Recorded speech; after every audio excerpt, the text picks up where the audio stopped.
ngizoyenza. So nje into kaNkulunkulu njengoba injalo. Ayingezwe zalana kodwa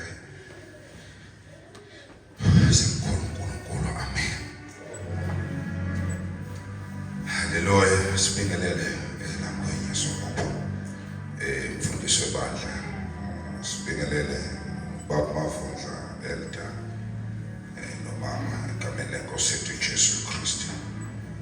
Sibingelele umama, sibingelele ubaba abasha Sunday school ogogo ilabo namhlanje bakhethiwe ukuzokhonza emandleni. Sibingelele inkosi umoya ongcwele, sishaye naye uphawu khulunywe ngaye ekuseni ukuthi nguye osenza sixhumane noNkulunkulu. Uma ngekho asikwazi ukuxhumana noNkulunkulu, futhi uma ethule siba lusizi. Bayazi abantu abakholwayo uma ungezwa lutho manobe usizi. Umukhuleka bathe uyakhuleka kodwa ungezwa lutho. Bayazi abantu abakholwayo bayasazi isimo sokuba dry. Makuthiwa udry uthi luba kangakanani usizi. Ubathe uyancenga uzwe ukuthi you are dry. Usizi luyakhula. So ke siyambonga ngoNgcwele umekhona ehlala nathi ngoba yena uyalixosha uvalo. Nosizi nalo uyalixosha. Hallelujah. Mhlabelelo ecilongo uyagoqula njalo. Usizi nenkathazo bese ethi ke uyalixosha uvalo. Akuba ngimishe angimile ngokwazi kwami nokuhlakanipha kwami, kodwa ke kusenguye elithi izwi lakhe nguyizolo namhlanje futhi nguye bese lithi naphakade. Nguye unengxenye elithi khona kuyakwedlula izulu kwedlula umhlaba, kodwa yena nelizwi lakhe kuze kube phakade umile. Ngiyonkosi sibonga bazalwane kama uNtuthuko. Ngiyakholwa ngisindisiwe. Namhla ngikhetha inkosi uJesu njengenkosi nomsindisi wokuphila kwami. Haleluya. Ngiyasikhomita ukuthi ngihambe ngokufanele inkosi kusho izwi. Haleluya. Ngiyamnxusa uJesu ukuthi abe umqali nomphelelisi wokukholwa kwami njengokusho kwezwi lakhe. Ngiyamnxusa ukuthi angangishiyi endleleni njengokusho kwezwi lakhe ukuthi ngingeze nganishiya. Ngiyawuthwala ngiyawusenigugele bempunga solo nginguye. Ngiyamnxusa ukuthi uma kufika isikhathi njengokusho kwezwi lakhe ukuthi abayethile ubapha amandla, nami ngibalo lapho na abe sifika isikhathi ngoba kunezikhathi izinto zonke ziyenzeka and izenzeka ngezikhathi zazo. That is the reason uPaul ayitshela uTimothy uthi Timothy my son shumayela izwi kuyisikhathi noma kungasisi isikhathi, because he knew ukuthi kunesikhathi esizofika simkhame, kunesikhathi esizofika kube sengathi uNkulunkulu akekho, but he says shumayela izwi kuyisi isikhathi noma kungasisi isikhathi. Izwi kaNkulunkulu alilawulwa ukuthi when you're going under the tunnel okukhanya nakhona lapha. Hallelujah. Hallelujah. Umzuzuna yuje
wami njengosi uNkulunkulu wethu namandla yikho lokho okuba Nkosi ngihlale nawe kuze kube phakade ngegama likaJesu waseNazaretha.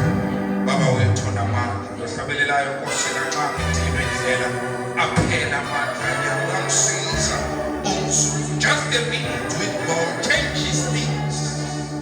Unkulunkulu wethu namandla, a minute with God changes things. Sidinga isikhathi esiningi, asidingi isikhathi eside, but a minute uNkulunkulu wethu namandla nalifayisa history egama likaJesu waseNazaretha.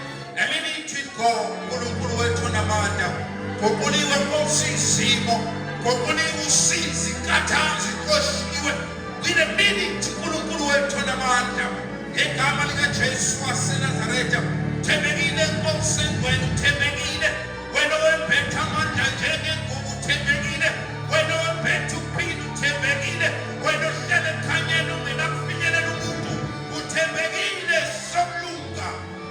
Uthembekile Nkosi, uthembekile sokulunga egama likaJesu.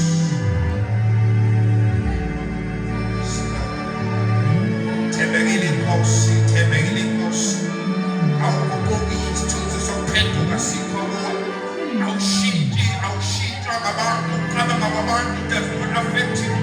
Elithi izwi lakho, imicabango yakho ayisiyo imicabango yethu, njengalokhu izulu lingaphezulu komhlaba. Baba wethu namandla kanjalo nokucabanga kwakho nendlela zakho ziphakeme. uNkulunkulu wethu namandla ngegama likaJesu waseNazaretha. There is no one who can search your God and find you, Baba wethu namandla, ngaphandle kukaMoya oNgcwele. Elithi Nkosi izwi wazi ukucabanga kwakho, uhlolisise ekujuleni uNkulunkulu wethu namandla kwemicabango yakho. Siyabonga ekuseni Nkosi, njengoba lwakho uNkulunkulu kungaveli wena. Baba wethu namandla, increase myself, uNkulunkulu wethu oNgcwele egazini elinamandla. Baba wethu namandla, let me be the vessel, uNkulunkulu wethu namandla, uNkulunkulu wethu oNgcwele, without blockages, uNkulunkulu wethu oNgcwele, without clouds, uNkulunkulu namandla. Let your word, uNkulunkulu namandla, through me pass, uNkulunkulu wethu oNgcwele, and reach people, uNkulunkulu wethu namandla. Ngegama likaJesu waseNazaretha, ngiyasihlanza, ngiyasihlambulula egazini elinamandla, njengokusho kwezwi lakho ukuthi bonke abanakela uthemba bayasihlambulula impela, banakhe izono, banakhe imithwalo. Baba wethu namandla, izwe kwenye ingxenye uthini nalonke elisindwayo ethwele izanimi thabathane nabeyinkobe izanimi ngegama likaJesu konkelane lisindwa kumsindayo emnikezelile. Precious Lord, siyabonga Nkosi namandla.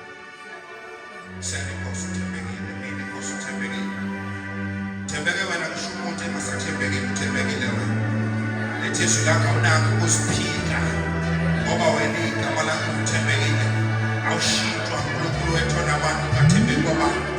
Uyinkosi yenamandla, uphakamile kakhulu. Njengoba lonke simnikeza kuwe uNkulunkulu oNgcwele. I pray for even uNkulunkulu wethu namandla, Baba wethu namandla, is church. In the name of our Lord Jesus, thank you God. Sibonga Nkosi.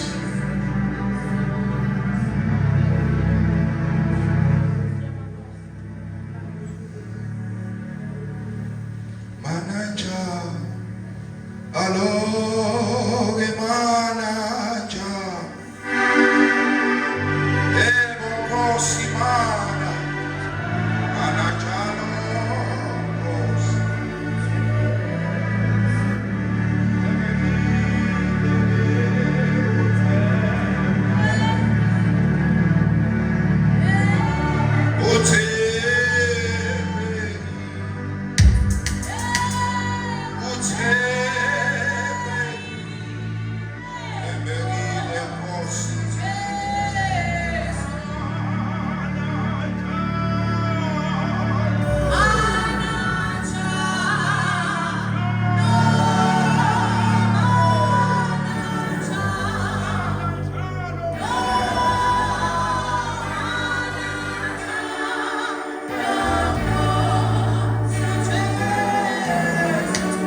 number 10 verse number 4. Lawo mavesi nje esizawafunda bazalwane egameni lenkosi yethu Jesu. Hallelujah. Sizafunda lapho nje bazalwane.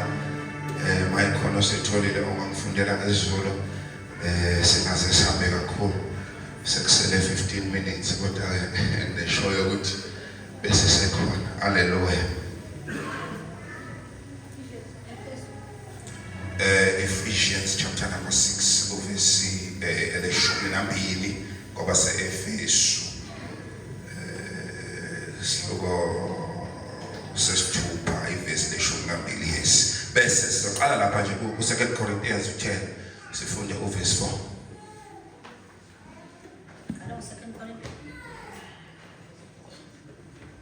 Abase-Korinte lesibili isahluko sesine isahluko seshumi ivesi lesine.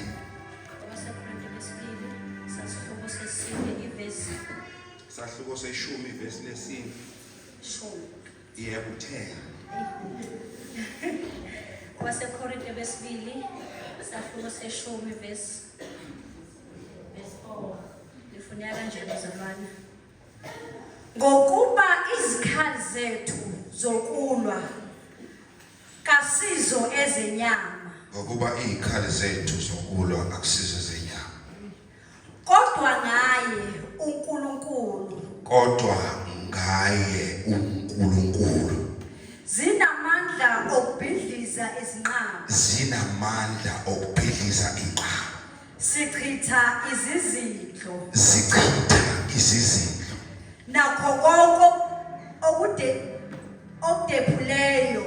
Nakho konke okudephileyo.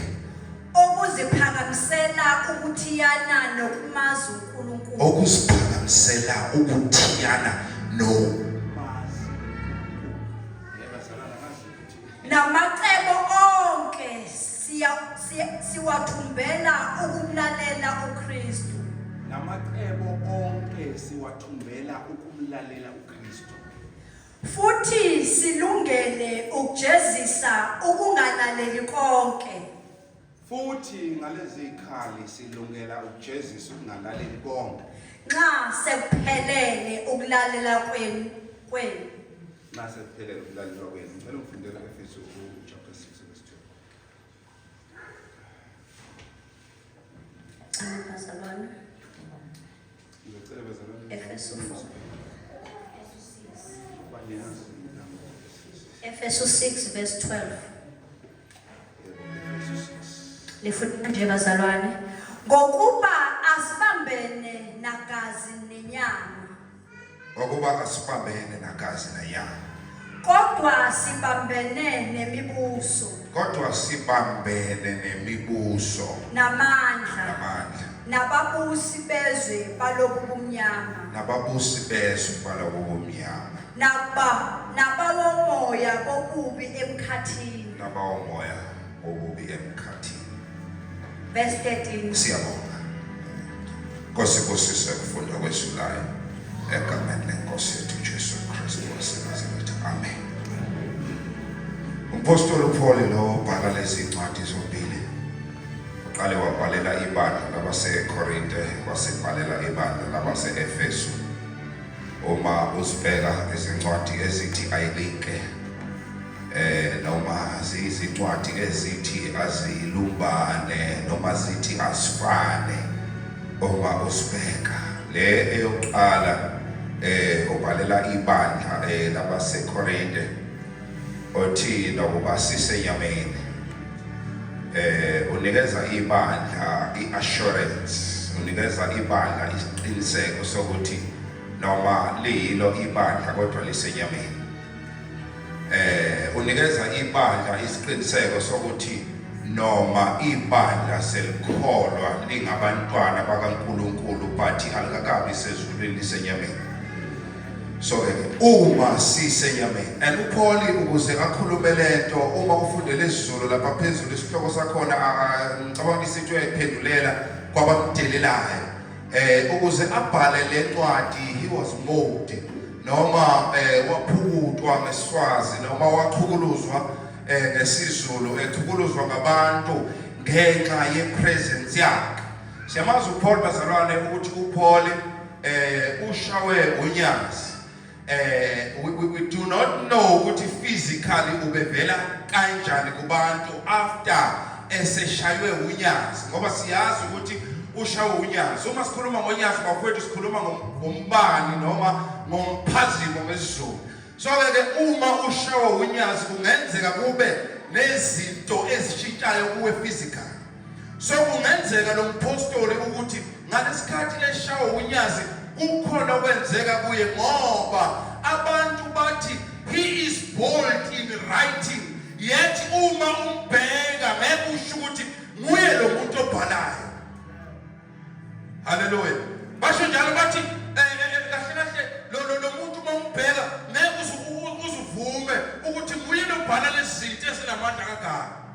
Then bese kufika lana kuPaul kufanele ayiphethulele khona ukuthi nokuba sisenyameni but asihambi njengokubantu benyama. Bedule yakaqala ngobheka lapha ku verse 3 ukuthi nokuba sisenyameni but we do not live according to the standards of this world, even though we are in flesh. Hallelujah. Abazalwane abaqabele nami abazalwane nokuba sisenyameni but ukuphila esiphila sisenyameni akusikho ukuphila okufana nokwabantu. Siyangena nabo, singene nabo amaklasi, sifunde nabo, singene nabo emamoli, singene yonke indawo, sihamba nabo, but kunento eyahlukile ngathi ukuthi okwethu ukuphila kusikho lokho abakuphilayo. Hey bazalwane, ngathi uzawugcina nezwi lapho. Hallelujah. Lokuphila esiphilayo akusikho ukuphila ngabantu. So ke sekuhamba la afinyelela khona. La afinyelela khona ekuthenini athi nokuba sisenyameni, but the weapons that we possess, they are not carnal. Bese ethi ngayo uNkulunkulu. Ngathi yabona ke manje. Ngaye uNkulunkulu zinamandla. Kusho ukuthi into eyenza these weapons to possess power, noma into eyenza izikhali sibe presence kaNkulunkulu. Ungaba nazo izikhali sikamoya kodwa uNkulunkulu sinawo manje. Ayabangithandile kuthiwa ngaye uNkulunkulu. Uma kunento eyenza lezi zikhali sibe namandla, ipresence kaNkulunkulu. Samukela uNkulunkulu, samukela uNkulunkulu through Jesus Christ. Ngalesikhathi samukela uNkulunkulu, samukela even these weapons. Hallelujah. Akusizi ikhali kanoma ubani lesibafowethu. Futhi akusiye wonke umuntu ongasebenzisa lezi ikhali aphumelele. Lezi ikhali sihlanganiswa noNkulunkulu. Lezi ikhali zidinga ukuthi umuntu abe kwi-presence kaNkulunkulu. Therefore uma ukwi-presence kaNkulunkulu activate ukusebenza kwalezi ikhali. With the exception of God, ayisebenzi lezi ikhali. Ngoba ukuze isebenze kufanele kube nomnikazi wazo. Anisiyazi phela ukuthi uma uthenga something kuphuma i-owner's manual. Angithi uma uthenga ifridge kune-owner's manual lethi kutshela ukuthi how to operate this fridge. Without owner's manual you cannot operate the fridge. Uma ushayela imoto you are given instructions ngumuntu okhatha imoto. Uma ungalalelanga leyo instructions ayihambi imoto. Ngeke uze uoperate ngalezi ikhali engekho uNkulunkulu. Manje kuthiwa lezi ikhali. Yabona makhulunywa ngesikhali. Isikhali yinto esikwazi ukuyisebenzisa ukuze siyidevelop. Isikhali yinto esikwazi ukuyisebenzisa to attack. Isikhali leso masikhuluma nge-shield, isikhali leso. Hallelujah. Uma sikhuluma nge-arrow, isikhali leso. So siyazi bazalwane, izikhali siyazi ku-Old Testament ukuthi bekunezikhali. Izikhali zakwi-Old Testament zehlukile kulezi zikhali ey'nikezeleni ibandla. Bafethu, Ma usacabanga ukuthi uzokhipha umgodagoda wenkemba asekho entembeni. Ma ucabanga ukuthi wena uzosebenzisa isibhamu kusho ukuthi ungongakholwa ngoba asekho esibhanyini. Ikhali from physically they were translated to spiritual. Zaguqulwa from izwe lenyama zahanjiswa ezweni likamoya. Ingakho ke kuthiwa ngazi bafowethu akudingi ukuthi ube namandla physical in order to use these weapons. Nomunene phansi uyakwazi ukusebenzisa lezi ikhali. Oh Nkosi yami ngoba asisadinga amandla but sezidinga peace.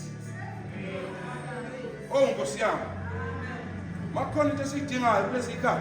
Presence. La ngeke uNkulunkulu mfowethu ayisebenzi. Kusadinga la uthulele ecansini lokugula mfowethu. Ulele udonsa ngozilo ngempela. Awukhipha isikhali usibhekise ezweni labo kumnyama. Usikhipha ulele because asadinga amandla physical. Lento kaDavide noGoliath yaphela ngale testament ledala. uGoliath wanamhlanje uspiritual. Akasekho noGoliath ozeqala ukuthiwa unamafitsi amangaka. uGoliath wanamhlanje uspiritual. Ayisekho le bazalwane ukuthi wathiwa kuDavide ukuze ngunikeze hayi ndodakazi yami hamba ubulala abantu abangakuye neculo. Asisadingi lo. Bathi ikhali sisebenzisa bazalwane. Engamo. Lithi iBhayibheli uma umnikazi wekhaya, the translator of the weapon, obaguqula ikhaya ezisusa ezweni lenyama ezisa kwelamoya, igama layo inkosi uJesu. Lithi ngelinye ilanga kwake kwavela nakhe ebanjwa uPeter wakhipha inkemba wasebenzisa isikhala physical. Lithi iBhayibheli uJesu wathatha indlebe la ihlephula wayibuyisela. Because now Peter usemuva njengamanje ikhali ngokuleni. Njengamanje indlela yokulala sesiyenke. Bawuseza nenkemba kusho ukuthi uya outdated. Because now ikhali esinazo ekamoya. Hayi nayi ke into eshiwo iBhayibheli bafowethu. Thiwa sinamandla okubhidliza ingane. Athi now you imagine ukhulunywa ngonyukiye weapon, ukhulunywa ngobani kukhona usekwazi ingane khona lokho kunye lokho ngazi kuthiwa yini tank ya lokho kuhamba amasosha kube nombhobho tank. Uyabona ukuthi ukhulu kangakanani, uyabona ukuthi ku-physical. Haleluya. But lezi okukhulunywa ngazo la kuthiwa izikhali zikamoya. Lezi okukhulunywa ngazo la ziphathwa ingane encane uma ikemukela. Lezi azine age ayidinge training lezi. Kodwa sidinga ukuthi wamukele umnikazi wekhaya. Now sunimukela umnikazi wekhaya unikwa nekhaya. Ngoba uma samukela umnikazi wekhaya singena empini yakhe. Shilo phela uJesu. Ukuthi kahle ongithanda bafowethu nomfaka akathabatha isiphambano. Angilandele. Siyabazi umzima wesiphambano. Kusho ukuthi uma singenazi ikhali asizukusurvive. Hallelujah. Ike yathi inkosi ngelinye ilanga yathi kubhala yena kukhona. Uthi ukhuluma ngoJesu kwabaseKolose. Uma ngabe uJesu ebethe the victory over death. Ngoba ukubethela kukaJesu kwaku-restoration. Kwakubuyiselwa kwabantu. Bebuyiselwa endaweni yabo. So uma ekhuluma ngaye uJesu, umpostoli Paul uthi mfundisi wabemuka ababhali nabafarisi ikhaya. Kusho ukuthi uma ngithatha something by force sekungeyami. Therefore uma wena you worship me nesikhaya. Hallelujah. Lithi wabemuka ababhali nabafarisi ikhaya. Wabamuka wabaphuka izazimthetho. Waziphoseza kwaba ngezabo. Therefore inkosi yethu inazi ikhaya. Uthi Jeremiah endlini yekhali noma indlu yekhali ivulile. Kusho ukuthi everyone has an access. Noma wonke umuntu unayo access yokuhamba yothatha ikhaya, but they are mighty through God. naye ngekho uNkulunkulu bafana basekhaya bantwana basekhaya akwenzeki kuthiwa ngazo sidiliza inqaba manje abona inqaba masithi uJesu simbiza ngenqaba a stronghold, a tower. Kahle into ethatha iminyaka ukwakhiwa. Into eqinileyo. Akusiyo nje into ongathiwa ungavele uthi bese bathi kuthiwa ngalezi ikhaya sithi phansi. Ngazo lezi ikhaya. Lezi ikhaya okukhulunywa ngazo lapha kwethu asikho esinye ngaphandle kwesikhali esiyizwi. Wake kwenzeka inkosi yenkazimulo isehlala. Wafika uSathane umlingi. Wayilinga ideze ikhipha nje inkembe ithatha from the word kulotshiwe ukuthi lezi ikhali ngakho kuthiwa ngayo uNkulunkulu zinemandla because izwi lingeli kaNkulunkulu. Hallelujah. Ingakho kuthiwa sinamandla ngoNkulunkulu because siya kuNkulunkulu umnikazi wezwi. Akubaningi bafowethu, kubaningi. Madodana angifunde. Umshaya. Hallelujah. Kubaningi bafowethu, kubaningi la khona sibona lezi khali ziphu. uNkulunkulu uke wakhuluma ngazo zisekuwe, wakhuluma ngalesi sikhali sisekuwe. Futhi thina siyazi ukuthi kuthiwa lesi sikhali sikhaliphe sahlula inkembe ikhaliphe dlamini zombili. Kushiwo lesi sikhali wakhuluma ngaso uNkulunkulu sekuwe. Wathi uyasazi uma sike saphuma asibuyeli kwenza awufezi umsebenzi. Bafowethu, this is the word. Sikhuluma bafowethu kunzima. Alisikhulumisha. Ingakho empilweni yomzalwane kungafanele kuze kwenzeke abe dry ngalendlela ukuthi sekulahlekele izwi. Olento nje yodwa ithethe ukuthi wena usakwazi ukulwa. Awukwazi kwenza lutho because isikhali awunaso. Hallelujah. Uwakhuluma omunye wakhuluma ngalesi sikhali. Wathi siphula amahlathi aseKadeshi. Wathi sisiphula imsedari yaseLibanon. Uma ubuka the cedar ngaze kuthiwa zikuyiphi izwe. Thina isiqembu sakhona ngasinda kana. But lesi sikhali kuthiwa sinamandla okuyosiphula leyo msedari. Hallelujah. The word of God. Asikho isikhali ukuze bafowethu angithi nizwile ukuthi uthe omunye bayibhala wathi asikho isikhali esiyaphumelela uma silolile salolelwe ingoba wena unesikhali esingaphezulu ekhaya ukuze singaphumeleli uma silolele wena kufanele sifice another weapon that is mine.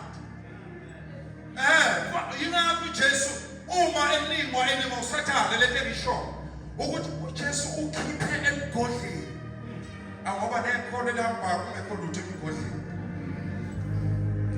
uJesu wakhipha emgodleni kwafika kanti ukuthi lesi sikhali asilawo amandla compared to lesi. Hallelujah. Hallelujah. Asibambene na nyama na gazi. Lethe asibambene na nyama na gazi ithi asishintsheni into. Siyisezweni lakomoya. Because asikwa ngeke complain mina mfundisi. Baba kufika COVID la South Africa. The pandemic should is spread all over the world. My figure COVID bathi akufana masonto. Yet COVID asiyiboni. Sibona nje ngoba isingene emuntu. Kuyasho ukuthi le COVID kahle it's something which is not physical. And uyilo wethu asikwazi ukuyila physical. So the question is, why uvalwe amasonto? Because amasonto spiritually they can attack in COVID-19. And with those mighty power weapons which are might, ibandla life COVID. Hallelujah. Because asibambene nagazi na nyama. Ukulwa wethu is never ever physical. Kodwa uma silwa dolweni. Bese siyabala usibale njengabantu abakebabala bafowethu encwadini ezenzo. Babala bathu hero wenza ukuthi nowa. bathi wenza 1 no 2 Herod babala bathi obani lobani benza ukuthi bayikhaphela indodana yakho babala baba lithi iBhayibheli because basebenzisa the right weapon lithi iBhayibheli instantly noma ngaso leso sikhathi indawo leyo yagcwaliswa ngumoya because uma ngoba lento ngingayisho seqaleni ukuthi siyathandabuza bese sithi uNkulunkulu ungophuzayo ukuzwa noma ezwile ngophuza uNkulunkulu uphendula khona manje sekukuwe ukuthi uqhubekile yini walwa qhubekile yini wasebenzisa lezi ikhali ukulwa ngoba kwenzeka kuDaniel wathandaza uNkulunkulu waphendula manje kwasho ukuthi emkhathini kunanaba imbuso yamaMede nabaFarisi emkhathini ayibamba ingelosi eyilethi kwasho ukuthi uDaniel akamile ulokhu ethenje ngenkemba yakhe ulokhu ethenge ngenkemba yakhe in supporting of the angel esuke ezulwini inkinga yethu siyathandaza bese siyayekela kanti qhubeka nalesi sikhathi qhubeka ukhiphe lesi sikhathi asikulwa yilutho bazalwane sesiqedile futhi akukho okunye engisengabosho uthola lezi ikhali zinamandla okubulala iqhawe haleluya ngike ngezwe uJesu ngelinye ilanga ekhuluma ngalesi sikhali sihlanganiswe nokholo wathi ngokholwa niyakuthi taba kumbuleka uphonse kolwandle ngathatha ngabuka intaba ngathatha ngabuka ukholwa nezwi ngabona izinto kwaba into engathi ayenzi sense but lithi iBhayibheli ngokholo ingakho malikhuluma ngamaHebheru likhuluma ngabanye abalizwiswa lithi abasebenzelanga ngoba noma bezwile abahlanganisanga nokholo haleluya lezi ikhali bafowethu zitholwa ngabantu abahlezi kuNkulunkulu zingezeni bazalwane noma ngabe yiphi inhlupheko noma ngabe ivela ngakiphi endle namhlanje ngizoqinisa nje ukuthi nesikhathi noma ngabe ekhaya kahambi kahle uxakwe ukugula noma ngabe uxakwe iyona yiphi uhlobo lenkathazo noma ngabe kuqatshelwe emndenini akubhekwana noma ngabe kwenzakalani but today ngizokunikeza assurance yokuthi into iphethe inamandla futhi lento iphethe ingenza konke inkinga nje ukuthi understanding yakho understand ukuthi yini lena iphethe uphethe isikhali esinamandla and that weapon is the word of God.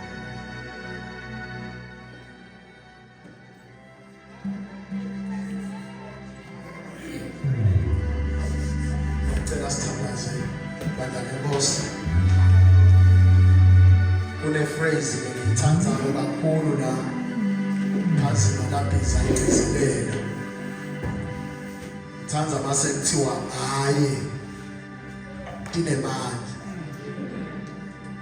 lokusho ukuthi noma ngeke ngasithatha ngisi-exercise lesikhali kodwa namakangekho yena ngeke singisebentele kuze singisebentele ngithi ngakuthi kube naye kuze sitawuba nemandla noma ngingathandaza kusuke ekuseni liyoshona la ngisebenzisa lesikhali esingumthandazo kodwa na without him useless akumsebentele noma ngeke ntani ngithathe luphi ihlobo lesikhali makangekho yena akumsebentele kuze kuthiwe sinemali ushiwo ngaye in fact ushiwo yena ngoba nguye lona lonemali asithandaza babelotweni siyabonga Nkosi phakele uNkulunkulu awuNkosi nosibelapha siyabaleka siyagijima